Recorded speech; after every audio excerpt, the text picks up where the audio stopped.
उस रात घर में सन्नाटा था। मम्मी पापा बाहर गए थे। लाइट डिम, पर्दे बंद।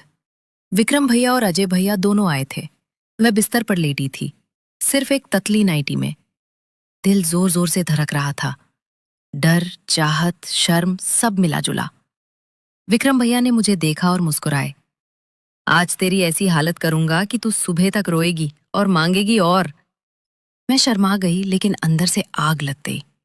अजय भैया ने मेरी टांगे फैलाई, उंगली से छुआ और बोला, कितनी गीली हो चुकी है। मैं कांप गई। उस रात मैं समझ गई, गालियां सिर्फ गालियां नहीं, वो चाहत का एक रूप थी। जोश में निकलती सुख को और गहरा बनाती। मैं अब डरती नहीं थी, मैं चाहती थी। वो पागलपन, वो सब कुछ। 20 साल की उम्र में मैं बाहर से तो वही सामान्य कॉलेज लड़की लगती थी। किताबें, दोस्तों से हल्की फुल्की बातें, शाम को घर लौटकर टीवी पर पुरानी फिल्में। लेकिन अंदर से एक खालीपन था जो चुपके चुपके मुझे खोखला कर रहा था। मम्मी पापा की व्यस्तता ने मुझे इतना अकेला बना दिया था कि कभी कभी रात को तकिए से गले लगाकर रो लेती थी। कोई ऐसा नहीं था जिसे दिल की बात कह सको। और तभी विक्रम भैया आए, मेरी जिंदगी में जैसे कोई हवा का झोंका जो सूखे पत्तों को सहलाकर जगा दे। उनकी आंखें, भगवान, वो आंखें! जब वे मुझे देखते तो लगता जैसे वो सिर्फ मेरे चेहरे को नहीं, मेरे अंदर की उस लड़की को देख रहे हैं जो अकेलेपन से तड़प रही है। उनकी मुस्कान में एक गर्माहट थी जो मेरे सीने में उतरकर दिल को पिघला देती। मैं उन्हें भैया कहती, लेकिन हर बार वो शब्द बोलते वक्त मेरी आवाज कांप जाती। मन ही मन सोचती, अगर ये भाई नहीं होते तो, अगर ये सिर्फ विक्रम होते तो। बिजली चली गई वाली वो शाम मेरी जिंदगी का पहला मोड़ थी। अंधेरे में मैं डर से सिकुड़ कर बैठी थी। दरवाजे पर दस्तक हुई। नेहा, मैं विक्रम हूं, सब ठीक? उनकी आवाज सुनते ही एक अजीब सा सुकून मिला। वे आए, इन्वर्टर ठीक किया, फिर सोफे पर बैठ गए। चाय पीते हुए बोले, अकेले रहना कितना मुश्किल होता है ना, मैं समझता हूं। उनकी बातों में इतनी संवेदना थी कि मेरी आंखें भर आई। मैंने पहली बार किसी से कहा, हाँ भैया, बहुत मुश्किल। कभी कभी लगता है कोई है ही नहीं।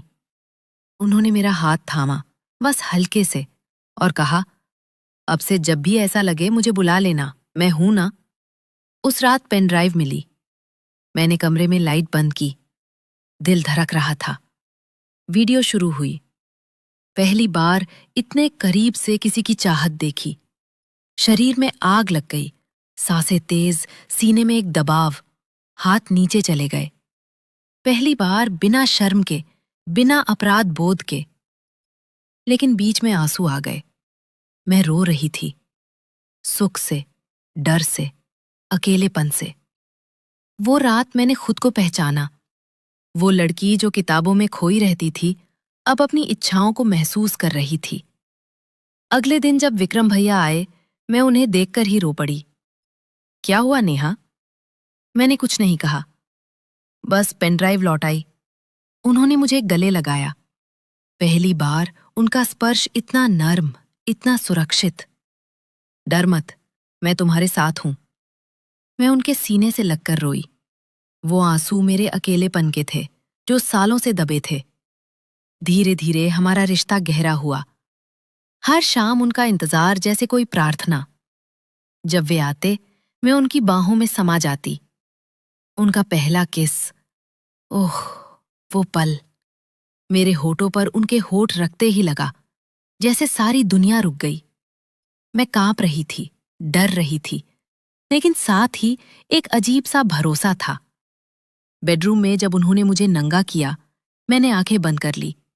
शर्म से नहीं, बल्कि इसलिए कि मैं उनके स्पर्श को पूरी तरह महसूस करना चाहती थी। नेहा, तुम मेरे लिए बहुत कीमती हो।